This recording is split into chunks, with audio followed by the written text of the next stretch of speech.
Hola, ¿qué tal? Buenas tardes. Gracias nuevamente por estar visitando el canal de Huerto de Libros y por estar viendo el material que con mucho gusto generamos para ti, que aspiras a escribir tu primer novela o que bien, ya tal vez has generado varias obras, pero que quieres mejorar o quieres obtener algunos consejos del bagaje de otros escritores. Pues bueno, nosotros nos hemos encargado de hacer una compilación el día de hoy de lo que se considera los 7 pecados capitales del escritor, para que evites caer en alguno de ellos, o bien para que hagamos ese autoanálisis y sepamos si a lo mejor ya somos víctimas de alguno de estos pecados capitales del escritor. Esta tarde, y para abordar este tema, nos acompaña el escritor, el poeta Iván Montenegro, quien también está publicado en la plataforma de editorial Huerto de Libros. Iván, ¿cómo estás? Buenas tardes. ¿Qué tal, Juan José? Muy buenas tardes. Muchísimas gracias por invitarme aquí a tu espacio. Es un placer para mí estar contigo y pues ver cómo este proyecto de Huerto de Libros está despegando bastante bien. Por ahí, como tú comentas, en las plataformas se tienen algunos títulos bastante buenos, autores muy interesantes y una diversidad de plumas que pues es lo que hace y enriquece demasiado a la plataforma. Pues para mí es un gusto estar aquí contigo. No, muchas gracias, Iván, y efectivamente tu libro, Zona de Medianoche, es uno de los libros, es uno de los poemarios que tenemos publicados en el sello digital. Hay varias obras muy sobresalientes dentro de tu poemario y en general el estilo que nos compartes y que nos muestras en tu obra es un estilo que nos atrapa. Gracias, Juan José, muy amable. Pues por aquí estamos, vamos a comenzar con este montón de series, ¿verdad? De preceptos que por ahí tenemos para el día de hoy, comentar algunos de las cositas en las que podemos evitar para ahora sí que consolidar una mejor escritura. Sí, efectivamente, le agradecemos que hoy vayamos a tocar este tema, Iván. Iván tiene más años que yo escribiendo, muchos años más. De hecho, yo comencé a tomarme en serio la profesión de escritor a partir de que te conocí, Iván, y a partir de que hemos platicado y me has recomendado obras, autores. Claro, que también hemos tenido por ahí la oportunidad de estar trabajando juntos. Y yo creo que de aquí se desprende todo esto, este bonito camino de coincidir en las letras, maestro, ¿no? No, muchas gracias, gracias. Iván, pues vamos a comenzar. Acércate lápiz y papel, páusale al video. Antes de pausarle, suscríbete al canal, dale like, comparte. Y después toma nota de lo que vamos a platicar de los 7 hábitos, de los 7 pecados capitales del escritor. Vamos a comenzar por uno que seguramente ya has escuchado de voz de muchos autores, editores y gente del medio. Y el primer pecado capital, Iván, que vamos a analizar es a aquellos escritores que no les gusta leer, que no tienen el hábito de la lectura. ¿Cómo afecta a un escritor o a un aspirante a escritor no leer, Iván? Híjole, bueno, pues yo creo que es una buena premisa para partir. El hecho de no leer causa demasiado conflicto, ¿no? Yo creo que no puede haber un buen escritor si no hay primero un buen lector detrás de ¿no? Ya que la lectura es quien genera las ideas, la lectura es de la cual uno aprende muchísimas cuestiones, no solamente en la cuestión de la idea, sino también en la cuestión como, por ejemplo, el autor estructura el lenguaje, ¿no? Hablando de un nivel morfosintáctico en la lectura, cómo el autor juega también a lo mejor con los signos de puntuación, el ritmo que alcanza a dar, y esto nos ayuda pues también a conocer diversas voces, diversos autores nos ayudan muchísimo a esto, ¿no? Entonces, a fin de cuentas, el propósito de uno como escritor yo creo que es intentar ir en búsqueda de esa voz propia, a través, claro, de muchísimos de los ejemplos que tenemos de escritores, ¿no? Y a fin de cuentas somos un poquito eclécticos, tomamos ideas de uno, de otro, y la lectura es lo que hace que ese bagaje literario que nosotros podamos tomar, pues lo internalicemos para poder aplicarlo al momento de escribir, ¿no? Completamente de acuerdo, y es triste, bueno, triste entre comillas, pero se escucha mucho. O sea, no sé si a ti te haya tocado en alguna ocasión, a mí en algunos talleres en los que a veces hemos participado, se escucha decir esto de aspirantes a escritores, ¿no? A mí no me gusta leer, sí. Porque una pregunta obligada en un taller, que más adelante tocaremos también ese pecado capital, una pregunta obligada es, pues, ¿qué libros te gustan? ¿Qué autores te gustan? ¿Verdad? Y ahí a veces te encuentras a muchos participantes que te dicen, no, a mí no me gusta leer, o yo no leo a nadie. A mí nada más me gusta escribir. A mí me gusta escribir y que me lean, pero, claro, pero no me gusta leer, sí, ¿no? Así es. Y entonces, cuando tú en un taller revisas las obras de las personas precisamente que comentan esto, Pasa lo que dices, Iván, muy limitados en su escritura, tienden a repetir muchas palabras, no son capaces de crearte escenarios o de describirte escenarios en la mente del lector, ¿no? Que están limitados. Claro, caer también, por ejemplo, como en el lugar común, ¿no? Dentro de la poesía, que también igual pudiera darse dentro de la narrativa. Si en la poesía, por ejemplo, se tiende mucho a tener este cuidado, ¿no? De procurar no caer en el lugar común, que es a lo que nos referimos con las imágenes que ya han sido bastante utilizadas, que ya se ha dicho mucho, de lo que se ha hablado demasiado, estos panoramas o estas imágenes como un tanto predecibles, ¿no? Por así decirlo, clichés o estas cuestiones. Entonces pues también la lectura nos ayuda mucho a tener como este panorama más abierto y no caer en este tipo de lugares comunes y entre otros a lo mejor vicios de la lectura que ya iremos, de la literatura que ya iremos por aquí mencionando, ¿no? Perfecto, entonces si tú aspiras a escribir relato, novela, cuento, ensayo, un poemario, lo que sea, necesitas leer, porque aparte de leer te ayuda un poco en la ortografía, te va ayudando a la memoria fotográfica, a cómo se escriben las palabras, dónde llevan acento, cuáles van con B, cuáles van con V. Te trae muchos beneficios, te despierta la imaginación, como dice Iván, te impregna de un lenguaje nuevo, de un escenario nuevo, te genera emociones. Entonces hay que leer. Y aquí viene el pecado capital número 2.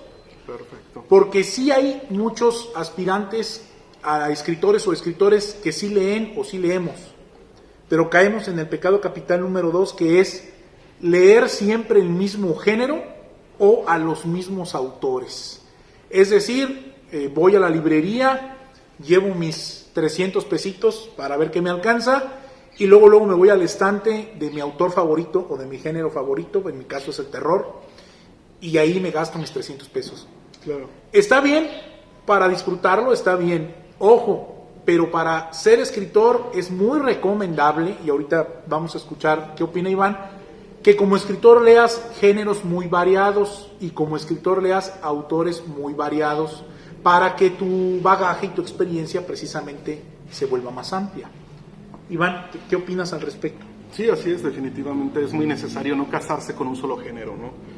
Muchas veces pues nos es fácil o nos es cómodo que nos gusta un autor y claro que quisiéramos de repente devorarnos gran cantidad de sus libros, conocer toda su obra y como tú dices, yo creo que pues es válido siempre y cuando también no se descuide pues poder tener acceso a otro tipo de lecturas, a otro tipo de género, ya que a fin de cuentas esto también nos va a construir o nos va a edificar como escritores, nos va a aportar muchísimo más el tener la capacidad de abrirnos a diferentes géneros, a estar encasillados únicamente con uno solo.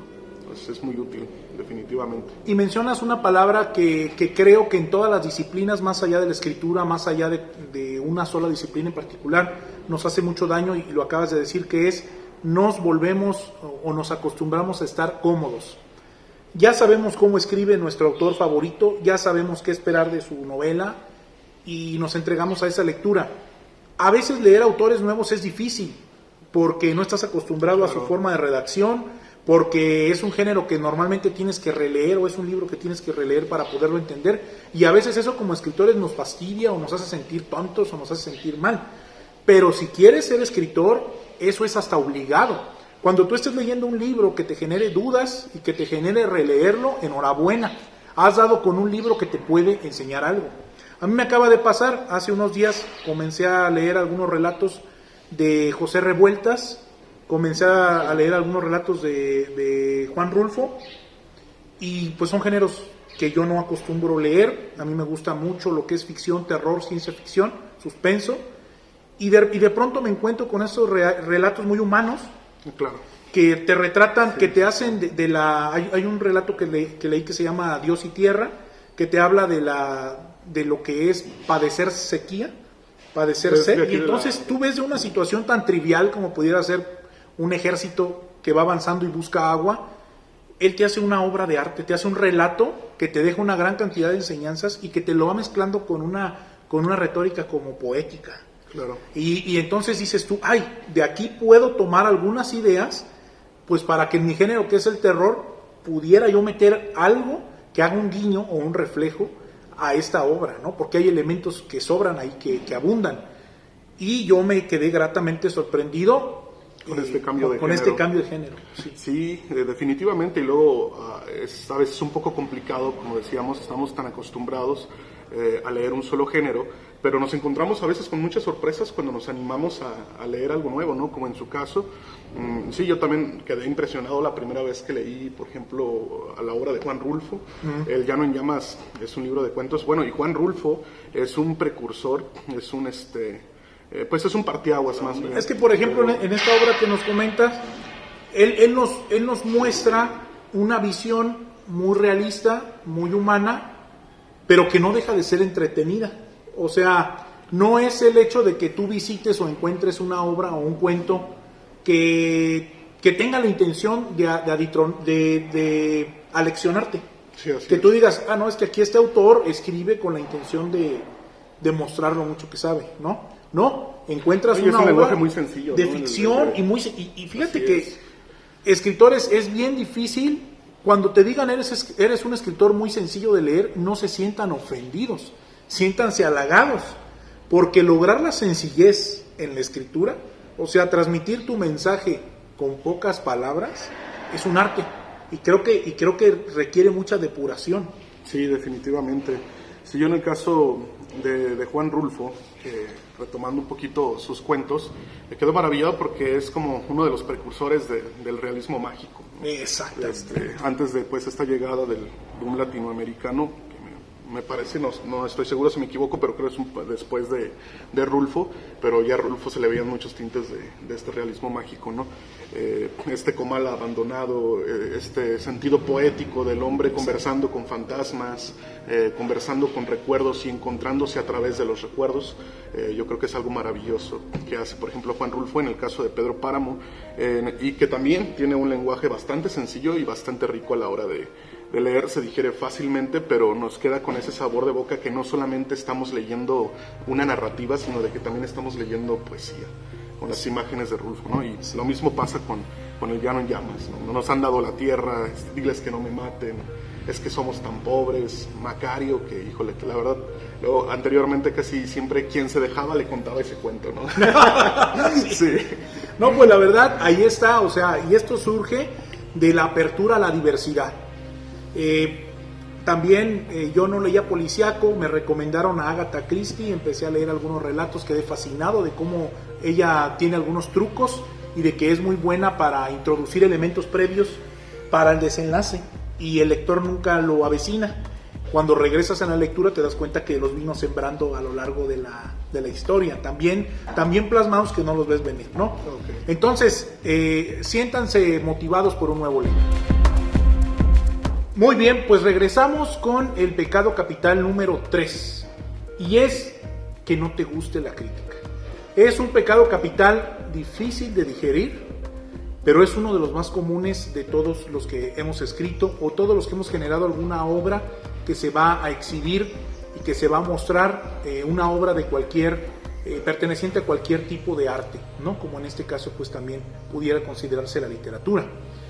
No nos gusta escuchar que a alguien no le gustó nuestro libro, no nos gusta escuchar que no le entendió, no nos gusta escuchar que se le hizo aburrido, no nos gusta, pero así pasa.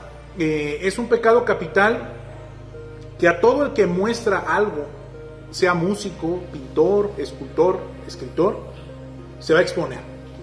Y ojo, creo yo, ahorita le preguntaremos a Iván qué opina, que a veces es más peligrosa y nociva la crítica positiva que la negativa. Porque en ocasiones creemos que ya lo estamos haciendo muy bien, creemos que ya lo sabemos todo, que ya no debemos de aprender nada más. Y eso es, aparte de que es nocivo, es limitante, ¿no? Tener esta creencia de que como artista lo sabes todo porque te llegó una buena crítica.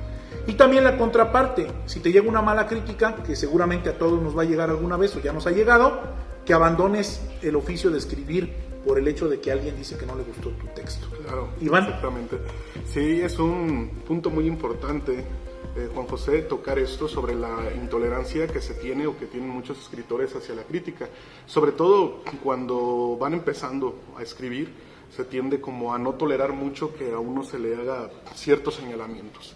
Para empezar, lo importante que es necesario abarcar es que cada que se hace una crítica sobre una obra, la crítica va sobre la obra, no sobre el autor. A veces el autor no alcanza a discernir esa diferencia y se toma las cosas o la crítica bastante personal. Cuando alguien como crítico, pues lo que se tiene que hacer es hablar directamente hacia la obra.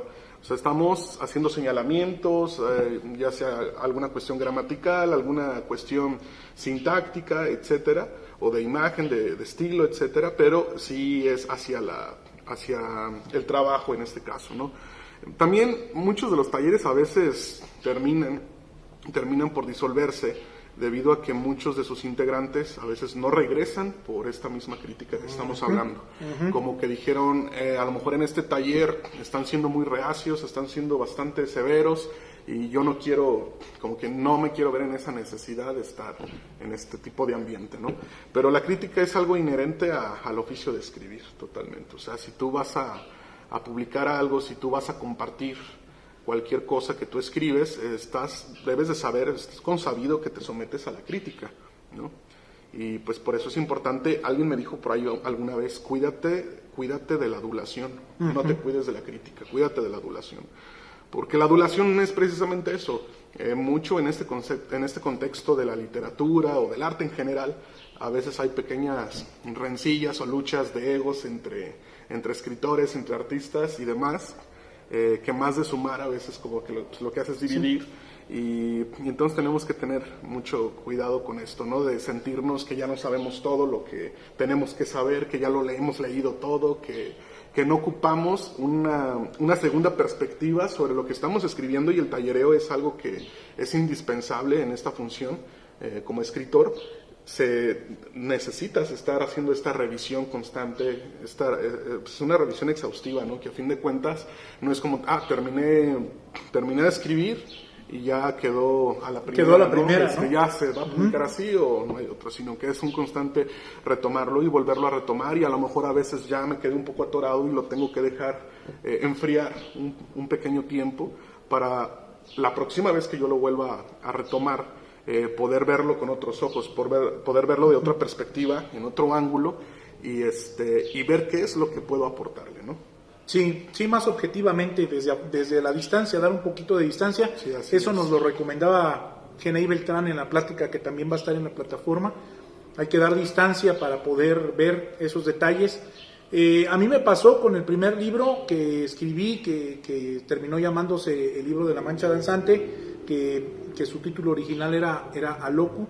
Me pasó porque yo creí que el libro ya estaba redondo, y cuando entro a un seminario de corrección empiezo a ver que le faltan cosas, se le empiezan a señalar carencias, se le empiezan a señalar redundancias, se le empiezan a señalar cosas que no abonan nada a la narrativa y distraen al lector de la historia real que le quieres contar, pero son cosas que uno no puede detectar si no viene esta crítica de alguien de afuera, ¿no? Que te dice, mira, yo aquí te sugeriría esto y esto. Como comenta Iván, o sea, y hay que recibir la crítica como venga, porque hay especialistas, colegas que son muy nobles, y te lo van a decir de una forma muy sutil. Como también están los que son más duros, ¿verdad? En estas críticas. Sí. A mí en lo particular también me ha tocado, y algo muy importante, que como yo comentaba, que es lamentable que uno quiera desistir a través de una crítica, que quiera dejar de hacer las cosas porque se siente abrumado por esta crítica, y a todos nos va a pasar alguna vez, ¿no? Tarde o temprano, a muchos ya nos ha pasado. Yo recuerdo también en la primera vez que, por ahí en el 2015, cuando fue en el seminario con el maestro, ¿cómo se llama? José María Espinaza. Okay. José María Espinaza de la editorial Otros Libros, no, Editorial Sin Nombre se llamaba, un gran ensayista, un buen poeta. Y sí, por ahí yo también aprendí muchas cosas con él, que de pronto sí fue una crítica severa, pero yo creo que fue también una crítica necesaria. Sí fue así como de, ¿sabes qué? Esto no, o sea, esto no, y un tachezote, y vamos a cambiar de página, y esto tampoco, y otro tachezote, y esto no, exceso de adjetivación, o pecas porque eres muy, ríspido, ¿no? Como muy duro a la hora de escribir, o estas imágenes no, o aquí todavía caes en el lugar común. Y entonces son cosas que pues uno va aprendiendo, ¿no?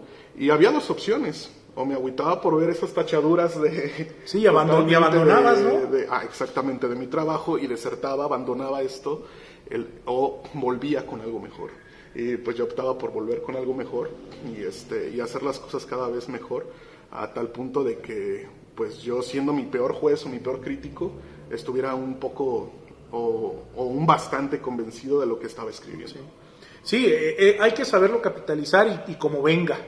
Quisiéramos que todos fueran delicados en ese sentido, pero pues la personalidad de cada persona el carácter de cada persona es diferente y lo importante no es cómo te lo dicen, sino qué te están abonando.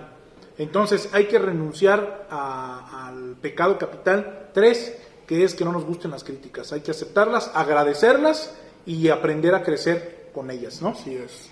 Pecado capital número 4, y ahorita ya lo dejaba ver Iván: publicar la primera versión de tu obra, de tu manuscrito. Cuando todos terminamos un manuscrito, sentimos una satisfacción enorme cuando llegamos al fin. Ponemos fin y sentimos que hemos escalado el Everest o que hemos hecho una gran proeza. Y la verdad es que sí, terminar una obra no es sencillo. Pero debemos de ser muy conscientes de que esa obra está mal. Está mal. Está mal contada, tiene errores ortográficos, tiene redundancias, hay partes que no se van a entender, hay capítulos que van a sobrar, porque es una norma. La primera etapa creativa de un libro tiene el objetivo de que saques lo que traes en la cabeza. Ese es su objetivo. Cuando tú terminas tu primera versión, yo lo llamaría tu borrador 1, lograste sacar esa idea a letras, a papel, pero no está lista para que se publique, te lo aseguro. Hay que ser responsables y hay que hacer un segundo, tercer, cuarto trabajo de revisión y corrección. Puedes hacerlo tú, te va a funcionar para la primera corrección, tal vez un poquito para la segunda corrección, si como dijo Iván le das distancia, te alejas un tiempo y regresas, sí, le vas a encontrar detalles, pero yo te sugeriría para la versión previa a su publicación que busques el apoyo de un compañero, de un colega, de un editor, de otro escritor o de un lector, porque él le va a encontrar un montón de fallas que tú no viste. Así es. No sé si te ha llegado a pasar con algún manuscrito esto, Iván. Sí, claro que sí, definitivamente.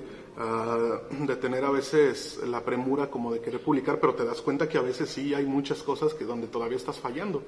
A mí me llegó a pasar con mi primer libro, que aunque sí había dado más de una revisión o más de 2 o más de 3 revisiones, pensaba que con estas a lo mejor 3 revisiones era más que suficiente, y ahora que en retrospectiva volteo y veo esta obra, digo, ay caray, pues yo ahorita si lo volviera a leer me señalaría este error, ¿no? Creo que si hubiera tenido a lo mejor la habilidad o el conocimiento que ahora, en ese momento no me hubiera animado a publicarlo, ¿no? Y luego así de repente también veo y digo, ay, ¿a poco yo publiqué esto? ¿A poco yo escribí esto? Y dije, bueno, ni modo, sí.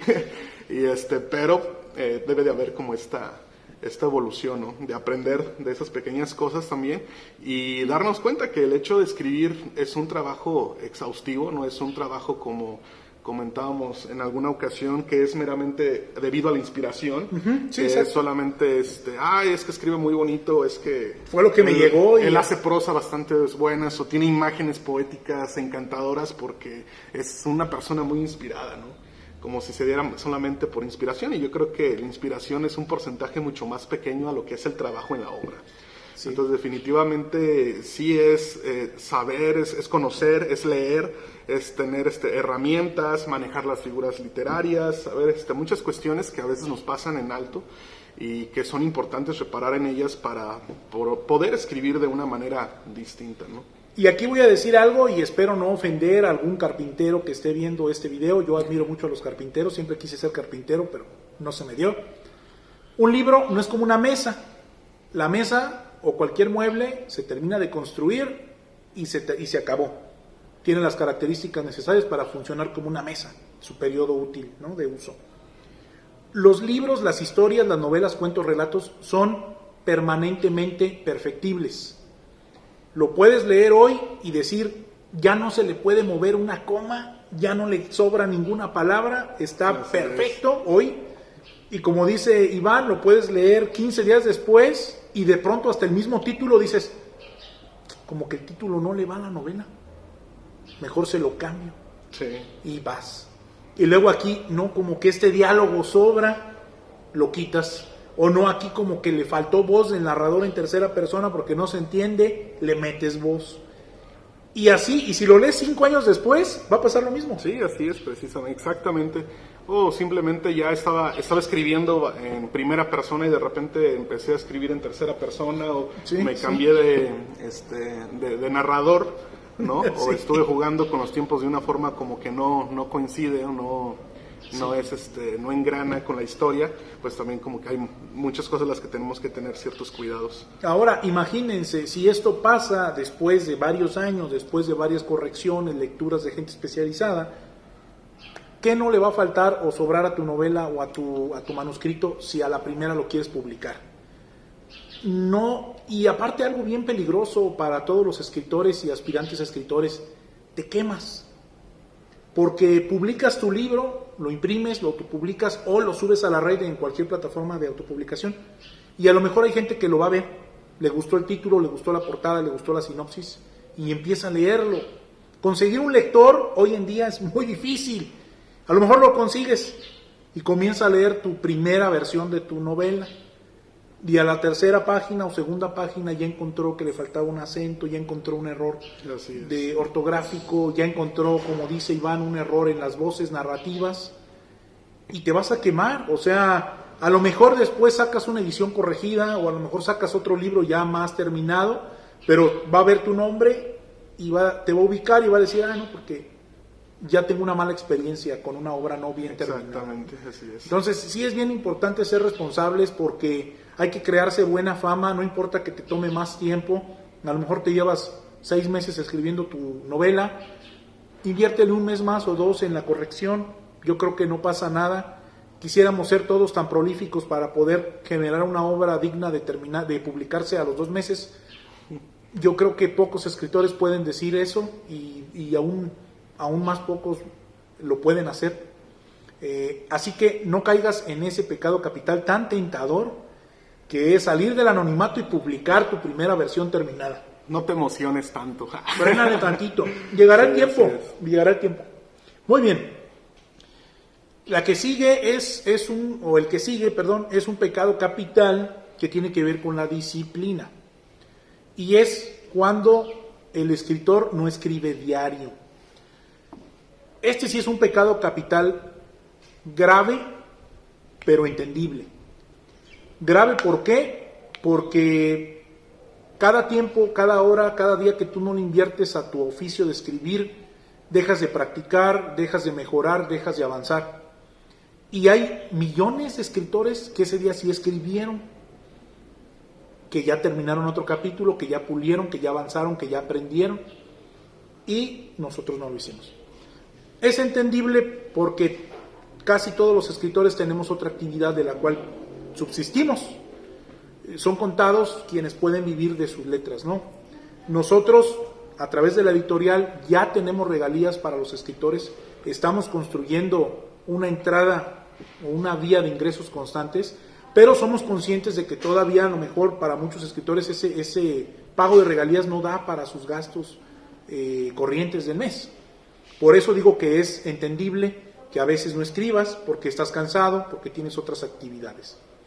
Pero trata de escribir diario, porque es necesario que no se pierda ese impulso y que no se pierda esa pasión por escribir.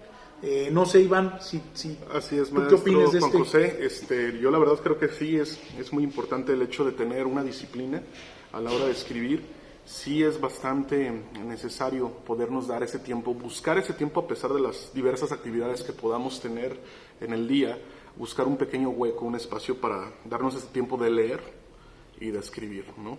Entonces, sobre todo también de leer, darnos esa oportunidad, que a veces, a lo mejor en diversas ocasiones decimos, es que ahorita a lo mejor estoy un poco cansado de leer porque estuve leyendo a un autor que en este caso a lo mejor lo leí por parte del trabajo, lo leí por parte de acá, pero sí, no me doy ese tiempo de leer también algo como que a mí me guste, ¿no? En lo particular y de lo cual pueda aprender para ejercer este oficio de ser escritor. Entonces, darnos la oportunidad de hacer este espacio para poder tener esta disciplina de sentarnos a escribir, y que algo muy importante, creo yo, que cuando no existe o cuando uno no se siente inspirado, pues eso no debe ser una limitante para escribir, sino es decir, si yo no me encuentro inspirado, pues que la inspiración me encuentre a mí trabajando, ¿no? Exactamente. Sí, exactamente. Imagínate un jugador de fútbol que lo vayan a alinear el director técnico y le diga, no, es que yo como que no me siento inspirado. No, pues te tienes que meter, papá, y hacer la chamba. Y en una de esas te cae una y la metes. Así, es igual acá. Ahorita de lo que comentas, Iván, es cierto. A mí me toca mucho como editor de la página de Huerto de Libros. Yo leo en promedio 3 novelas por semana. Es parte de mi trabajo, como dice Iván. La verdad es que disfruto leyendo las novelas, aunque a veces no son del género que yo normalmente compro para leer, pero me he llevado enormes sorpresas y satisfacciones leyendo manuscritos que me han llegado. A veces para mí lo difícil es encontrar el espacio y la estamina para escribir. Porque ha habido días en los que he tenido que leer una novela de 130 páginas en un solo día. La termino y termino fundido. El trabajo del lector con fines de análisis es muy cansado. Terminas fundido y luego te cuesta mucho sentarte a escribir tu obra. Sí, el trabajo de edición es una ardua labor, sí, ¿no? O sea, estar revisando muchísimos aspectos, desde lo ortográfico, lo gramatical, la cuestión morfosintáctica, de cómo está estructurada las palabras. Sí es un trabajo muy exhaustivo. Aprendes también mucho cuando empiezas a autoeditarte. Sí. Y vas agarrando un poquito de experiencia con esta cuestión, y que al mismo tiempo es un trabajo muy, muy gratificante estar en ese proceso de edición, ¿no? Aprendes, yo creo, muchísimo del proceso de edición, como también pues aprendes de este proceso de lectura. Sí, ya lo que hago en yo particular es me duermo un rato después de leer una novela o una gran porción de páginas.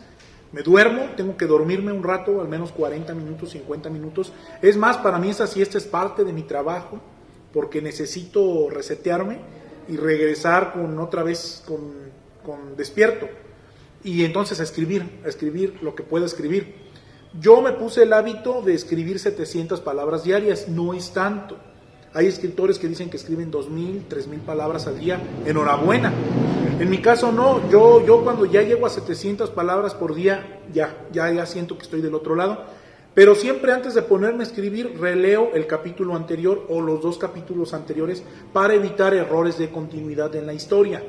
Y de paso en esa leidita le doy una cepillada que ya encontré que le sobró, que le faltó, y luego ya empiezo a escribir. Como dice Stephen King, los primeros 20 minutos cuando vas a retomar una historia es como si estuvieras oliendo orines de gato, porque sí es así de que no le hallas el hilo, pero tienes que darle y borrar hasta que encuentres la versión que dices es esta, y de ahí te vas parejito. Así es. Muy bien, vamos por el sexto pecado capital. Vamos a recapitular. 1, que no te guste leer. 2, solo leer el mismo género o autores. Así es. 3, que te dé miedo la crítica, que no te guste. 4, que publiques tu primera versión express. 5, no escribir diario. Vamos por la sexta, y es abandonar proyectos y brincar de una obra a otra, dejando manuscritos inconclusos. Aquí puede haber controversia, porque de hecho lo platicaba también en otro video, de que muchos escritores, y a mí me ha llegado a pasar, estás escribiendo una historia y de pronto un personaje, un diálogo, una imagen te despierta toda una idea de un relato, y de repente dices, espérate, esto da para otra cosa, y te brincas y empiezas a escribir otra cosa. Y a mí sí me ha pasado que termino el relato que no quería escribir, lo termino antes que la novela que estaba escribiendo. Claro, sí. Creo que a todos nos ha pasado, porque así a veces funciona. Lo malo es cuando te brincas de la novela al relato, ni ese relato terminas, y de ahí te brincas a un cuento, y de ahí te brincas a otra cosa. Yo siento que, en mi particular opinión, creo que es un mal hábito del escritor. No sé, Iván, ¿qué opinas? Sí, fíjate que sí, y a mí también ahí como que sí, también la pedrada me tocó, porque sí, yo incluso tengo una novela, no es novela, perdón, es un libro de cuentos. Uh-huh. Tengo un compendio de algunos cuentos que llevo tiempo, que había estado trabajando, y que empecé a escribir después de mi primer poemario, ¿no? Okay. Termino mi primer poemario, dije, voy a seguir con el libro de cuentos, y resultó que salió otro poemario, antes que ese libro de cuentos, salió otro poemario, y ahorita incluso empecé a escribir también otras cosas, por ahí algunos textos poéticos, pero quiero sacar de congelador este libro por ahí que tengo de cuentos, porque sí me gustaría terminarlo definitivamente y poder compartir un poquito de lo que escribo en cuanto a narrativa, ¿no? En cuanto a cuento corto en este caso, pero sí tengo por ahí un libro en congelador que está pidiendo auxilio por salir y esperemos ya darle un poco de vida pronto. Yo creo que este pecado capital en particular, si lo contrastamos con los pecados capitales de la Iglesia Católica, pues podríamos decir que para el escritor representa como la gula. Estos están más gachos.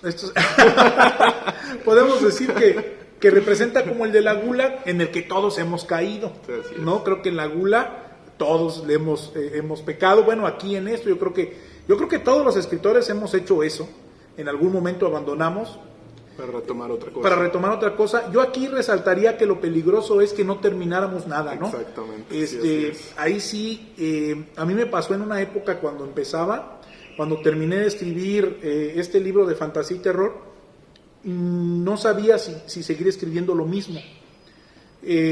Porque yo traía la idea en la cabeza de una novela policíaca, pero que diera el giro de tuerca hacia terror. Okay. Y tenía el gusanito de saber si la podría lograr o no la podría lograr. Y tenía el conflicto entre seguir escribiendo lo que ya había logrado y sabía que podía escribir, que era terror fantástico, o darle el guiño, darle la vuelta a la novela policíaca. En ese ínter estuve brincando en la segunda parte del libro, que se llama El Mundo Violeta, estuve brincando a la huerta. Que muy buen libro, por cierto, el libro de La Mancha Danzante, por ahí tuve el privilegio de leer el libro. Y sí se basa en muchísima técnica para jugar con los tiempos, sobre todo en esta interdimensionalidad o en este multiverso donde radica el personaje llamado Aloku. A mí me agradó bastante ver la forma en que está narrado y que desde un principio atrapa al lector, ¿no? No es como esta acción tras acción sin la necesidad de darnos este espacio a pensar si me creo o no lo que estoy leyendo, sino que así como juega con el tiempo tiene esta verosimilitud literaria que no da tregua al lector de que dude algo, ¿no? De lo que está sucediendo, y esta forma pues de mezclar muy bien este umbral entre lo real y el metaverso. No, pues le agradezco sus comentarios, maestro Iván, gracias, la verdad. Fue una obra que de pronto un día estaba acostado y estaba viendo la película de Freddy Krueger, que pues es un clásico del terror, ¿no? Un clásico de Wes Raven, si no me equivoco, se llama el director de estas películas, el creador del personaje, ¿no? de Freddy Krueger, y que para mí también es como un clásico de los 80s que desde niño me encantaba, ¿no? Yo recuerdo a los 3 años ya estar viendo las películas por ahí, y fascinado, tapándome los ojos, pero fascinado, ¿no? Sí, con miedo de irse a acostar uno. En el kinder o así con mi papá viendo las películas de este sujeto, y sí, un buen maestro del terror. Pues Raven, entonces me imagino que por ahí usted tomó... Sí, yo estaba viendo la película y me puse a pensar, dije, no, es que ya tocar en una historia de terror el mundo onírico ya es como sacrilegio, porque ya tiene sus pautas, o sea, ya surgió esta obra, claro, que ya lo hizo tan bien que qué le vas a mover, ¿no? O cómo le vas a abordar esta temática. Y me puse ese reto. Y entonces para eso escuché un relato de un autor al que usted me acercó, que es Howard Philip Lovecraft, y escuché un relato de él, creo que se llama Los colores que cayeron del cielo, el color que cayó del cielo, me parece. Exactamente.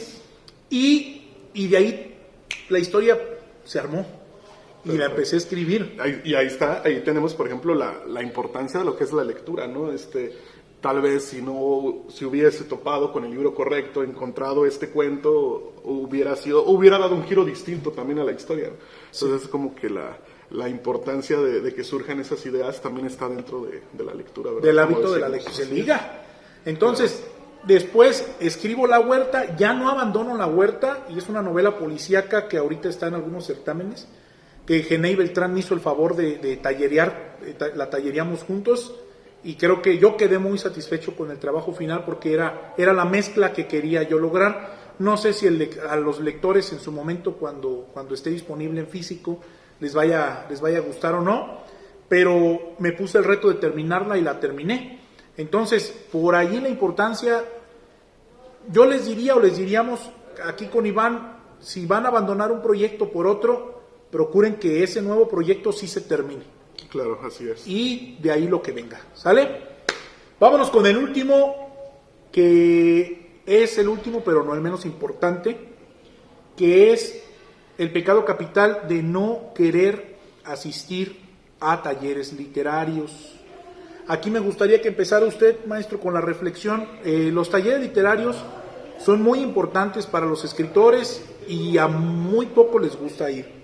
¿Usted qué opina, maestro? ¿Qué nos abona un taller? Un taller nos abona bastantes cosas, como desde darnos la oportunidad de tener acceso a un nuevo lenguaje, que, por ejemplo, en el caso de la poesía, yo siempre he dicho que la poesía es un lenguaje es un lenguaje nuevo que no se habla de manera directa, sino se habla a través de imágenes, a través de las figuras retóricas, de las figuras de pensamiento, y que es también todo un trabajo poder procesarlo para poder entenderlo, ¿no? Y darle una interpretación. Pero también lo mismo pasa, creo que con los otros géneros, ¿no? En cuestión de la narrativa o de la novela, es muy importante asistir a talleres porque sí nos brinda este panorama donde nos va a ampliar, sí, nos va a brindar, nos va a dotar de un lenguaje mayor, de un lenguaje nuevo, más amplio, y nos va a enseñar también muchísimas técnicas el taller. Nos va a enseñar desde a lo mejor cómo manejar pues estas figuras retóricas, o cuáles son los ejemplos, en qué tipo de casos las podemos usar, cómo estructurar una novela, cómo estructurar un cuento, etcétera, ¿no? Qué tipo de imágenes podemos crear a partir de la poesía, ¿no? Y entonces sí, el estar acudiendo a talleres es una cuestión que tenemos que tener muy en claro, que es necesaria para, digamos, actualizarnos, ¿no? Estar también como un poquito, pues, a la vanguardia en la cuestión de que están existiendo también muchísimos nuevos autores que están publicando, pues, en esta contemporaneidad nuestra. Y que también es muy importante. Yo siempre he dicho, es muy bueno leer a los clásicos, pero también está genial leer a nuestros contemporáneos, y en un taller te vas a llenar también de eso, ¿no? De ver cómo escribe la otra persona, de mi compañero, de ver qué es lo que está publicando, los proyectos que se están llevando a cabo dentro del taller, y también formar pues parte de este tipo de proyectos, ¿no? Y como que afianzarse de ahí para seguir escribiendo y poder entrar en nuevos proyectos. Esa es otra parte importante, las relaciones. Muchas veces en los talleres conocemos a personas que están en una editorial, o conocemos a escritores que ya han publicado con algún sello, o conocemos a posibles lectores que les gusta cómo escribes y te dicen, oye, cuando termines tu libro, apártame un ejemplar. Haces relaciones personales que son muy necesarias también. Y bueno, no fue un taller, yo me acuerdo, usted me invitó a una tertulia muy buena hace algunos años, y yo me acuerdo que allí escuché de todos los escritores que participaron, escuché a un autor de Salvatierra que narró un relato de terror basado en el puente de Batanes. Entonces, también te da la oportunidad de encontrar voces, como usted decía, de las que te puedes enriquecer. Así es. Porque yo dije, ahí se rompió parte del paradigma de que para hacer una buena historia de terror la tienes que ambientar en Estados Unidos, en Europa, claro, en algún país de los que hemos visto en Hollywood, en algún escenario de este estilo. Y este escritor vistió también su relato, que es un puente que aquí todos hemos cruzado yendo a Salvatierra. Es el puente de Batanes. No manches, o sea, ¿cómo convirtió este puente tan común en un escenario tan terrorífico, ¿no? Y es algo que puedes encontrar en un taller, porque como dice Iván, encuentras escritores contemporáneos y encuentras gente que vive en tu misma ciudad o en los alrededores, y a veces de ahí surgen historias. Claro, y al fin de cuentas yo creo que te va a enriquecer muchísimo cuando tienes la oportunidad de conocer al autor de manera personal, cuando tienes la oportunidad de convivir con el autor, porque te llenas de muchísimas ideas también. Se forma una plática que termina siendo bidireccional, en este caso, y donde tú también vas a internalizar lo que él te está exponiendo como aprendizaje, ¿no? Vas a terminar adquiriendo ese nuevo conocimiento y tú también aportando algo. Entonces, las relaciones sociales en este tipo de cuestiones pues son muy importantes, porque siempre es bastante importante conocer nuevos cerebros, nuevas cabezas. Formas de pensamiento, ¿no? Así es. Nosotros aquí, de hecho, en Editorial Huerto de Libros, aprovecho el comercial, estamos por lanzar un taller, obviamente a distancia, un taller digital, vía Zoom. No se ha concretado porque, bueno, gracias a Dios ha habido suficiente trabajo, no se ha terminado de ensamblar el contenido del taller, pero se va a abrir un taller en donde habrá participaciones de escritores que están publicados en la plataforma, con la intención de que de los escritores que participen en el taller y de las obras que se terminen en ese taller y cumplan con las características necesarias, encuentren una plataforma donde publicar su libro en Huerto de Libros. Ese es como que el incentivo final, claro, a los participantes del taller. Pues bueno, creo que abordamos perfectamente bien los 7 pecados capitales. Iván. Pues, maestro Juan José, muchísimas gracias, le agradezco mucho la invitación. Esperemos no sea la última, por ahí de todas formas vamos a seguir pendiente a todo lo que se está realizando en este proyecto de Huerto de Libros, en la plataforma digital, para que igual puedan ahí buscar pues varios ejemplares de los distintos autores que están publicando en la plataforma, entre ellos un servidor y mi compañero también Juan José Zavala. Entonces la recomendamos bastante para que entren por ahí y puedan tener acceso a este tipo de lecturas, y pues también seguimos en pie con los proyectos, ¿verdad?, que se puedan gestar de parte de esta editorial. En un futuro no muy lejano, y aquí con el maestro Iván de testigo, vamos a comenzar con la publicación en físico.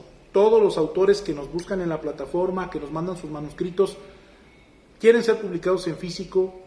Creo que es perfectamente entendible y válido. Creo que es una aspiración muy normal que los autores a veces tenemos arraigadas, y sí queremos hacer lo posible. Probablemente en agosto comencemos con algunos títulos en físico para venta bajo demanda, y de ahí nos vamos a ir arrancando para ir sumando los títulos que tenemos en digital, sumarlos en venta en físico, pues por lo menos para distribución nacional aquí en todo el territorio mexicano, y ya en su momento pues podremos ver si podemos abastecer una distribución internacional, ¿por qué no decirlo?